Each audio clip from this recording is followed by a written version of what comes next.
Hello and welcome to OurVentura.com. I'm your host for today, Frank Malle.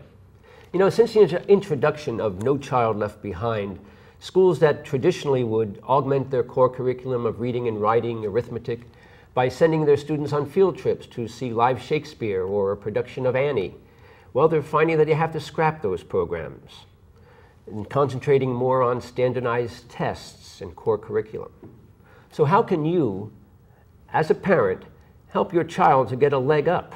Well, to answer that question, my guest for today is Rick Kuhlman, the co-artistic director of OYES, Ojai Youth Entertainers Studio. Rick, welcome. Hey, Frank. So what about it? What has happened since this No Child Left Behind has... Well, you know, it's kind of ironic that they cut back in order to preserve some education, but the arts are really the basis. You know, you grew up thinking it was reading, writing, and arithmetic, but it's really the arts. I mean, the arts is really what can open up a child's mind and heart and really get them thinking about who they are and where they are in the world. And it's all about expression. Nobody wants their child to go to school and not express themselves. And sure, you can express yourself through history or math or that sort of thing, but what really can open up someone is to be in a play or even just a simple thing of approaching public speaking. You know, I mean, it's like the third most common fear, I think, among people is public speaking. Actually, I've heard that public speaking is the #1 fear. Yeah. I really, you know, I have a friend who runs a haunted house, and he was like, what should I put in this haunted house? I said, you ought to have rooms that if somebody walks into a room, there's a podium there, because people would walk in, they go, it's public speaking, and they'd run out. Yeah, it said that people would rather be in the coffin than give the eulogy. Yeah, and isn't that sad? That's really sad. And you know, when you're a child, you're expressing yourself and you're learning, and then there's some point somewhere that somebody kind of crushes the little spirit, or they make them feel like a fool unexpectedly, and then people kind of withdraw. And you know, there's a lot of things, of course, in middle school that can make you freak out, like what clothes should I wear and who should I hang with, and you know, what does everyone think of me and stuff. And that's where the arts come in. The arts is really, it's something where you can extend beyond yourself, where you really find out about, you know, what it is that makes you cook inside, you know? Yeah, they say, how is it that the arts actually complement like increasing communication skills, increasing one's self-confidence, that kind of thing? I mean, those two things right there, being able to communicate on a level where people not only understand you, but they're maybe inspired by you. And your self-confidence is everything, to just be able to go, you know, to really just step forward and not feel like there's a mistake to be made. There's just you expressing yourself, you know, and in that comfortability range, then you can kind of say, well, if I really can't make a mistake, then I can walk that tightrope and I'm not going to fall, because either somebody's going to be there to catch me, or they'll, you know, it goes into trust. It goes into a lot of different things, and that's what the arts can really help draw out. And it's not even just acting. I mean, it's standing up and singing, or really. So any of the creative arts. I think so. Any of the creative arts at all. Even drawing. Even if you're like, you know, I have a friend who's a great artist, and she used to stutter until she really explored painting and drawing. Really? And the stuttering went away just through expressing herself. And then she was, I think it has a lot to do with where you put your focus. If you're focused on yourself and you're like, everyone's looking at me, I don't know what to wear, I don't know what I'm thinking, I'm less than everyone else. But if you don't think about yourself, but you focus, and I look over there and I go, that's a nice sweater vest, and you know, then I'm not thinking about me, I'm thinking about you, and the nervousness kind of drops away, and you go, well, you know, and so you're throwing your focus to somebody else, and you would be throwing your focus to me, and so we're be able to go somewhere with our communication and our relationship, and not be so self-aware, you know, in a negative way. Yeah, in grade school, I had a teacher who would have us dress up, maybe it was junior high school, dress up in a historical character, and rather than just you know, go through the dates of the wars and the victories and the generals, we actually, you know, we gave a nice historical biographical background, which tended to give you an overall perspective of the time and period, rather than just rotation of memorization. Oh yeah, totally. It's a great way to meet women too, if you're a general in an army. I mean, that's just for a child, that's it. No, it really is. It's true. It makes it three-dimensional. It brings it off the page, and you don't even have to do. I remember doing that. There was, you know, I grew up in the 70s and the 60s, and you know, there was this cardboard box that the teacher made into a TV screen. We'd all stand behind it, and you'd clown around. But then we were doing interviews, and it really kind of was like, hey, we're on TV. We're making, you know, and it was just a cardboard box. But you know, and we did that same thing. You know, it was like, well, what was Lincoln doing, or what was, you know, how did they end the Civil War, or you know, and we pretended it was on TV, and it was, I still remember that. It was like 62 or 3 or something, you know. So, and that kind of thing can just bring you out of it. And then also, kids see it in a different way. They're not just hearing about it and they're going to sleep in a history class, you know, but they're up and they're moving around and they're interacting, you know. Even for moments, even if it's just little moments that can crystallize in a child's education, you know, can really benefit them later on down the road. Well, what kind of programs are set up currently at OYES? Well, we just began in January, but we have had a number of things. We have like a level of just where we have kids come in and they sign up for the class, and the class runs for a few months. They meet once a week and they put on a show. We did Beauty and the Beast Jr., and we're now concluding with the Jungle Book, and we're going to be dealing with a lot of these musicals. It usually has musical, you know, like Aladdin or The Little Mermaid, that kind of thing. And kids really kind of get involved in that. Then there's also classes in acting and singing. There's tech classes behind the scenes kind of thing. Really? Yeah, we had this summer we had an opera camp.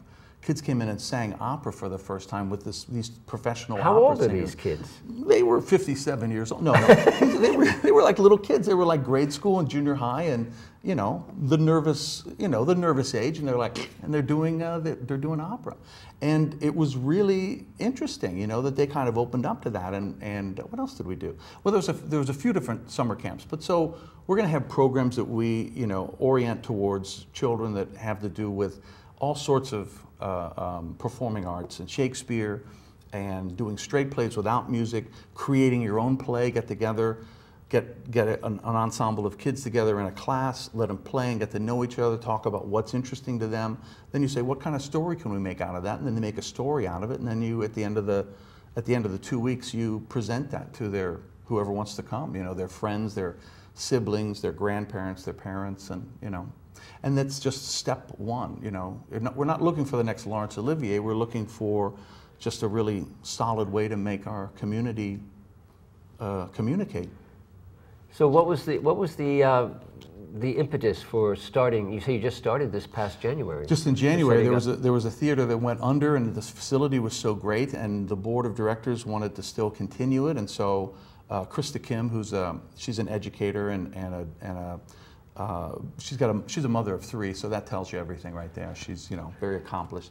So she and I joined forces. We'd never met before, and we started this thing. And we have Frank Eller, who's our theater office manager, and then we have teachers that come in and out, and so that was the impetus. And it was just based on, we want to supply this to the community. We don't want to take focus away from, oh, they're established. There are other groups that are established that do dance and different things like that, but I think we're the only ones that's really children's theater that is on a continual basis, you know. Well, I would imagine there would be collaborative opportunities for other companies of, you know, children's, for instance, children's dance companies to work in conjunction with OYES. Yeah, that's one of the things that we have in the pipeline, that we want to get involved with that. And we, you know, there are different like artist studios that have people that paint and draw, and we want them to say, well, come over and we're going to put this set together, or you want to come up with a design that then we'd do a show based on that, or, you know, we really want to collaborate. Ojai Valley seems to be a little, you know, like a arts collective in itself, you know. It's like this wide campus with all these buildings, and there are theaters, and there's art studios, and there's performance classes, and, you know, and so I think it's something to really share and really kind of grow, you know. Rising water raves all boats up into, I don't know what that is, but that's something about what we're talking about. Now, I believe you were telling me there's also opportunities for the parents of the Yes. children to get involved. Yes, when parents are involved with their kids and the kids are in a show and then they go home and they're like, you do your homework, okay, let's go over your lines. The parents end up learning the role as much as the kids do. And so we have this, we did it with Beauty and the Beast. We had an adult version of Beauty and the Beast. It was just the parents doing it. And we did it as a fundraiser. And then the kids come and they want to see their parents play a cup and a saucer and, you know, Mrs. Potts and, you know, Beauty and the Beast. And they're up there and, you know, we kind of clown around. We take some liberties with the script and stuff and have a lot of fun. And the kids love it. And then the parents invite their friends and somebody brings a bottle of wine and it's a lot of fun. So we're doing that with Jungle Book and we'll do that with, you know, pretty much every show we do will have some kind of adult version, you know, grown-up version of it kind of thing, you know. And then we also want to do, because that's all taking place during the day and the early afternoon, and we want to be able to have an adult season there at OYES as well. So we're working on that for 2013. Okay. Now, you're no stranger to the stage yourself, having almost a 30-year career in stage and film. Yeah, in Los Angeles. I started out in Chicago. I worked at Second City and a lot of theaters in Chicago. It was around the same time that Steppenwolf was getting going in theater. Is that John Malkovich? John Malkovich was a buddy of mine. I haven't talked. He owes me money, really. So, Gary Sinise, all those guys, you know, George Wendt, and so we were all like in and amongst the air. You know, there was tons of people there, and then I was there for about 4 years, and then I moved out to Los Angeles. I thought I was going to be just there for like pilot season, but. Yeah. You know, all of a sudden you're in a convertible and it's January and you don't want to go back to Chicago. So that's kind of what happened. And I was very lucky. My agent brought me out and I hooked up with a commercial agent and I made a very good living in Los Angeles for, you know, 29 years. And then I had some money and there was an opportunity to work up here with OYES. And so I thought, well, I'm going to buy a house, but I can't afford a house in Los Angeles, but maybe in Oakview. So I bought this house in Oakview, and it's really nice to have a girlfriend and a dog and a front porch, and it's pretty nice. So, and it was good. You know, Los Angeles is a trippy town. It's, you know, there's a lot of stories about. When I was first there, I was painting houses for a living, and the first person that hired us to paint their house was Shelley Winters, and. So Shelley Winters was in this house, and there she is, and she's like, her 2 Oscars are on the mantelpiece, and she would leave the room, and we'd grab her Oscars and, you know, play with them and stuff. And one time the phone rang, and she said, she came running through the house to get to the phone, and we were up on the ladders, you know, painting the ceiling, and she goes, "Don't look, you'll turn to stone." And of course I look, and she's running from the shower to answer the phone, and there's Shelley Winters totally naked, and I almost fell off this ladder, and it was really crazy. Shelley was a tremendous talent and very fun and was very, you know, generous to us. She one time said, "Let's all go for a ride." So we all got in her big Cadillac convertible, and she goes, "We're going to go see Marlon."